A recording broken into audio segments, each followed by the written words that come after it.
அக்கா ஒரு டோலோ 650 மாத்திரை கொடுங்களேன். இதை இப்ப கொடுக்குறேன். என்னங்கம்மா? டோலோ 650. அக்கா அது ஒரிஜினல் மாத்திரை தானே? ஐயோ என்ன என்ன போய் சந்தேகப்படுறீங்களா? 15 வருஷமா இந்த கடையை கட்டி காப்பாத்திட்டு வந்துட்டு இருக்கேன். இல்லக்கா மார்க்கெட்ல இப்ப எங்க பார்த்தாலும் கலப்படமான பொருளை தானே வித்துக்கிட்டு இருக்காங்க. அதான் இதுவும் கலப்படமோ நினைச்சிட்டேன். இதுல QR கோட் இருக்கு, நான் ஸ்கேன் பண்றேன்க்கா. நோ ரெக்கார்ட்ஸ் ஃபவுண்டா? இது கலப்படமான மாத்திரை, என்ன ஏமாத்த பாக்குறீங்களா? அது ஃபேக். கவர்மெண்ட் ஆஃப் இந்தியா இந்த மாதிரி ஃபேக் மெடிசன்ஸ் மார்க்கெட்ல அதிகப்படியான புழக்கத்துல இருக்கிறதுனால பெரிய பெரிய பிராண்ட் கம்பெனிஸ் மெடிசன்ஸ் தயாரிக்கும் போது பின்னாடி இந்த QR கோட பிரிண்ட் பண்ண சொல்லிருக்காங்க. இந்த QR கோட நம்ம ஸ்கேன் பண்ணோம்னா முழு டீடைலும் வந்துரும் இந்த மெடிசன் பத்தி.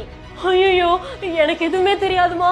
ஏதோ புது டீலர் ஒருத்தன் வந்தா 50% தள்ளுபடியில மருந்து மாத்திரை எல்லாம் வாங்கிக்கங்கன்னு சொன்னதுனால நிறைய மாத்திரை நானும் வாங்கிக்கிட்டேன். அது சரி, ஏதோ QR கோடுன்னு சொன்னீங்களே, அது என்னது? ஃபார் எக்ஸாம்பிள் இது என்ன மாத்திரை, அதோட பேர் என்ன, யார் தயாரிச்சது, பேட்ச் நம்பர் என்ன, manufacturing date, expiry date, licence நம்பர்னு எல்லா டீடைல்ஸும் இருக்கும். சப்போஸ் ஸ்கேன் பண்ணதும் நோ ரெக்கார்ட்ஸ் வந்துச்சுன்னா அது ஃபேக். அதன் மூலமா எந்த மாத்திரை ஒரிஜினல் எது ஃபேக் அப்படிங்கறத நம்ம கண்டுபிடிக்கலாம்.